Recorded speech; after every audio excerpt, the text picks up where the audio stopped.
नमस्कार, capital TV में आपका स्वागत है। गाजा के अंदर एक हॉस्पिटल के ऊपर मिसाइल से हमला होता है और पूरी दुनिया इजराइल को विलन बनाना शुरू कर देती है। हिंदुस्तान में भी ऐसे ऐसे पत्रकारों का जत्था यह अफवाह फैलाने में जुट जाता है कि ये बहुत जघन्य अपराध इजराइल की तरफ से किया गया। लेकिन यही लीडरशिप का जो कमाल है वो सामने नजर आता है जब प्रधानमंत्री मोदी ट्वीट करते हैं और इजराइल को क्लीन चिट देते हैं। अमेरिका भी दहशत में था कि अब क्या होगा, जो बाइडेन वहां पहुंचेंगे और इस तरह की कहानी अगर सच साबित होगी तो क्या होगा। अमेरिका के विदेश मंत्री ने कहा कि will ask some tough questions to Israel as a friend. लेकिन प्रधानमंत्री मोदी ने ये अपने ट्वीट से बिल्कुल साफ कर दिया कि ये काम किसी प्रोफेशनल आर्मी की नहीं बल्कि जिहादियों की है। सवाल ये है कि जो प्रोपेगेंडा के बीच कि इजराइल ने हॉस्पिटल के ऊपर हमला कर दिया, 500 लोगों की मौत हो गई, ये हो गया वो हो गया, इसकी हकीकत क्या है? किसने एक हॉस्पिटल के ऊपर हमला किया, जिहादियों ने या फिर इजराइल की सेना ने? क्या मकसद था इस हमले का?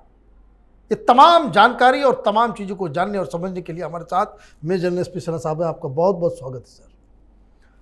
ये हॉस्पिटल को टारगेट किसने बनाया? ईरान ने और हमास। हो सकता है ईरान इंडिपेंडेंटली किया हो या हमास के कंधे से फायर किया है, तीसरा व्यक्ति है ही नहीं। और चीन का स्ट्रेटजिक प्लानिंग। ईरान कहाँ था इसमें? एक चीज़ बताओ मनीष, सिंपल चीज़, क्या इजराइल इतना बेवकूफ़ देश है कि उसको पता नहीं है कि हॉस्पिटल पे अटैक करेगा, लोग मरेंगे तो क्या क्या चीज़ होगा?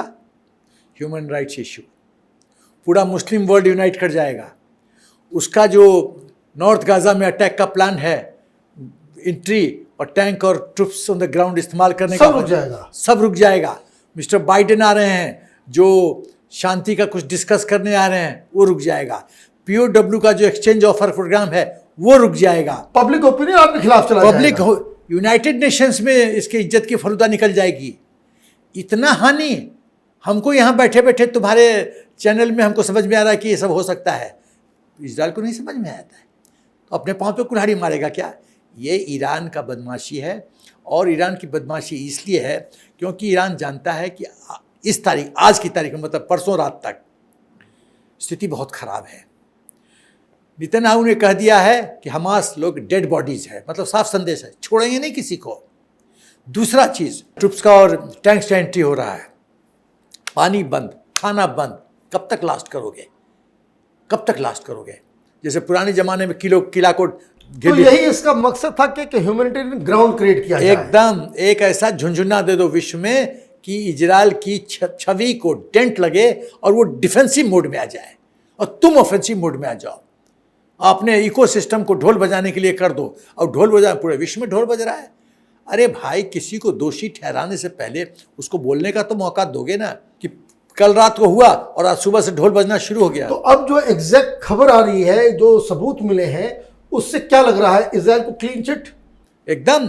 दो बातें मैं कहता हूँ, मैं क्यों इजराइल को क्लीन चिट दे रहा हूँ। पहले बता दिया कि ऐसी ऐसी बेवकूफ़ी नहीं करेगा। दूसरी बात हुआ ये है कि दो ही चीज़ हुआ है, या तो अम्युनिशन डब में मिसाइल कोई कुछ भड़का है, मतलब ब्लास्ट हुआ है, और उसका जो मिसफायर हुआ है वो जाके वहाँ हिट किया है। ये तो हमास वाले सिविलियन इलाके से ही फायर कर रहे हैं। करेक्ट। दूसरी बात, एक चीज़ बताओ कि क्या किसी अस्पताल में रात के 2 बजे 500 आदमी तुमको बैठे मिलेंगे? वो भी हॉस्पिटल के अंदर नहीं, बाहर। सारी तस्वीरें पार्किंग की आ रही हैं। तो ये सब तो देखो, मतलब चोरी भी करता है ना आदमी तो इंटेलिजेंट ही करता, बुद्धि तो ये लोग को है नहीं, तो ये लोग गदर पे गदर करता है। सवाल ये है, ये ईरान का हाथ है और ईरान के बहुत साफ ये प्लानिंग है कि मुस्लिम वर्ल्ड को यूनाइट करो, मुस्लिम वर्ल्ड का लीडरशिप ले लो, क्योंकि उसका कंपटीशन है सऊदी अरबिया के साथ और UAE के साथ, वो छीन लो अपने पास। नेतृत्व उसके पास आएगा मुस्लिम वर्ल्ड का, तो क्या फ़ायदा होगा उसको? जब इजराइल पंगा करेगा तो वो बोलेगा मुस्लिम वर्ल्ड फॉलो मी। अमेरिका यदि कुछ पंगा करेगा, ईरान सुलेमानी को तो मारा था, इजराइल ने मारा था, और वैसे भी अमेरिका तो ऑफेंसिव में रहता ही है, तो एक कवच के रूप में एक ऐसा परिस्थिति क्रिएट कर दो कि तुम बन जाओ मास्टर और दोषी बन जाए इजराइल। ये खेल है।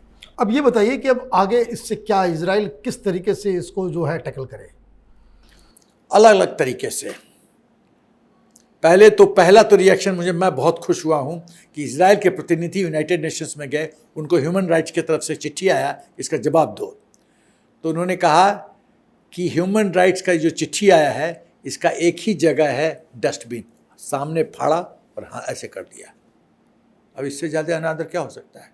तुमने मुझे चिट्ठी दिया, मैंने उसको फाड़ के बोल दिया इसका जगह है डस्टबिन।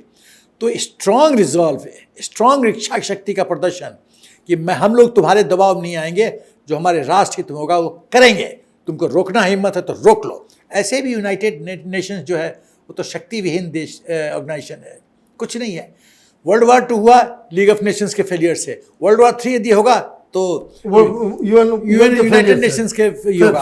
अरे जो पाकिस्तान को रोक नहीं कर पाता, FATF से पाकिस्तान को नहीं करना पाता, पूरा आतंकवाद मुस्लिम वर्ल्ड में फैला हुआ है, क्या कर लोगे तुम उस देश को जिसका लीडरशिप इतना स्ट्रांग है, जिस देश के लोगों की राष्ट्र भक्ति पूरी तरह से है? क्या कर लोगे? करोगे क्या? कुछ नहीं कर सकते। उसने औकात दिखा दिया।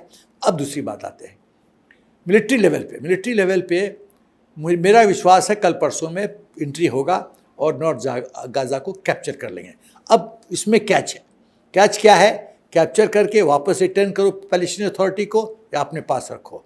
उस पर विरोधाभास है अमेरिका की सोच में। उसमें तीसरा, यूनाइटेड नेशंस में उसके राजदूत ये कह सकते हैं, हो सकता है अमेरिका ये सुझाव दे कि तुम सबूत दे दो, तुम एक्सप्लेन करो अपना स्टैंड। सर्कमस्टेंशियल एविडेंस ये है जिसमें कोई जिहादी संगठन का हाथ लगता है, इजराइल का इसमें कोई हाथ नहीं।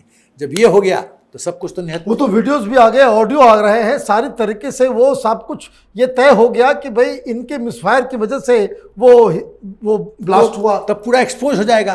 तब ये कहाँ भागेंगे? ईरान वगैरह कंपनी। और सुनने में आ रहा है कि अभी 3-4 देश हैं इंक्लूडिंग टर्की, उसने भी हमास को सैंक्शन कर दिया है। टर्की सुनने में आ रहा है, इसको क्रॉस चेक करना जरूरी है। ये करते हैं, क्या कहते हैं कि टर्की, सूडान, कतर बैन करता है हमास को। तो यदि सच है तो इसका मतलब है कि फिर से डिवीजन शुरू हो गया। देखो अभी किसी चैनल पे मैं था तो लोगों ने पूछा कि यदि मुस्लिम लोग यूनाइट हो गए तो ये तो बहुत ही भयंकर स्थिति है। मैं बोला यूनाइट हुए 24 घंटा 48 घंटा, जहाँ झुंझुन्ना दिखाया जाएगा सारे लोग अलग थलग हो जाएंगे। गॉडफादर मैंने पिक्चर में देखा था जब नेशनल डिफेंस एकेडमी में था, पूना में देखा था गॉडफादर, बड़ा अच्छा लगा था पिक्चर। गॉडफादर क्या बोलता अपने बेटे को?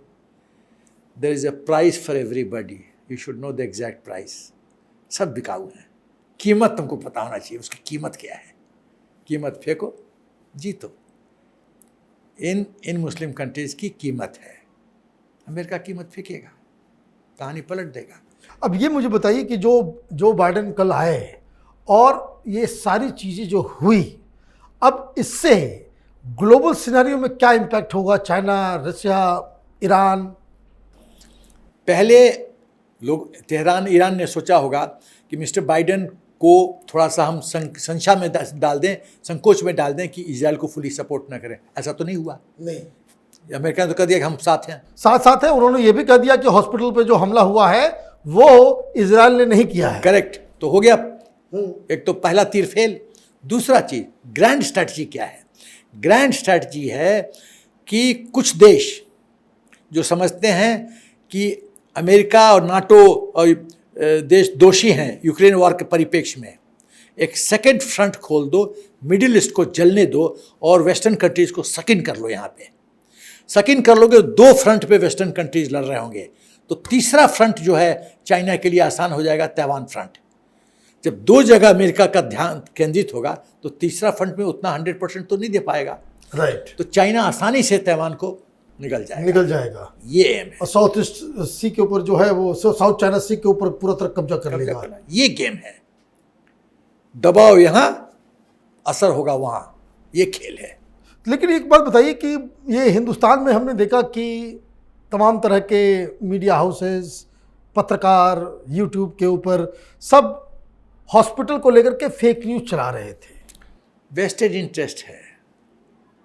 कुछ लोग को मलाई आता होगा, कुछ लोग को मलाई नहीं आता है, कुछ लोग दिखाना चाहते हैं होलियर देन दाऊ एटीट्यूड, कुछ लोग किसी को संतुष्ट करना चाहते हैं, कुछ उनसे पैसा एक्सपेक्ट कर रहे हैं।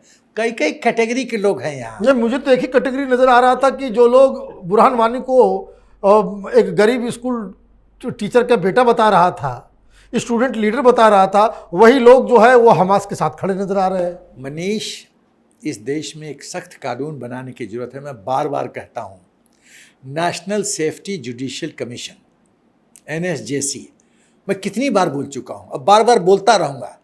NSJC सरकार बनाए, उसमें 5 अच्छे मेंबर बेंच रखे, एक अपना उसका जो बॉस हो, या तो सुप्रीम कोर्ट का रिटायर्ड जस्टिस हो, या और भी बन सकता है। बहुत लोग वकील हैं जो नहीं भी जस्टिस, लेकिन साल्वे, सब हरी साल्वे ऐसे लोग दिग्गज लोग हैं, उनको बनाओ।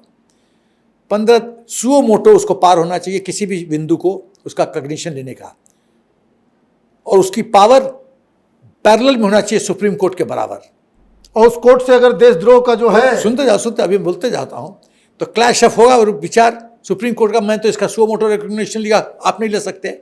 In that case president should ask prime minister और गवर्नमेंट इन पावर कि आप बताइए आपका क्या रिकमेंडेशन है। जो रिकमेंडेशन हो प्रेसिडेंट अप्रूव करे, हेड ऑफ द स्टेट है, that should be binding even on supreme court. Challenge नहीं कर सकते सुप्रीम कोर्ट, करके देखो।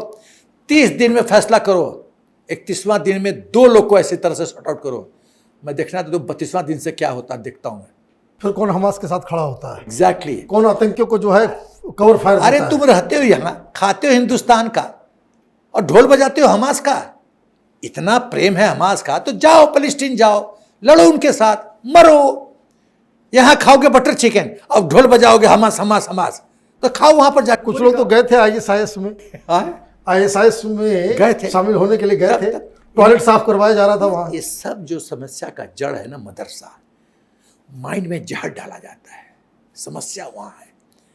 जब तक मदरसा का एजुकेशन सिस्टम नहीं ठीक किया जाएगा ना, इसमें कोई सुधार नहीं आ सकता। आपका बहुत बहुत धन्यवाद, आपने डिटेल में बताया कि हॉस्पिटल के ऊपर हमला किसने किया, क्यों किया, और इसका ग्लोबल रेमिफिकेशन क्या है। अगर आपको ये वीडियो पसंद आया तो आप इसे लाइक करें, शेयर करें और कैपिटल टीवी को सब्सक्राइब करें। धन्यवाद।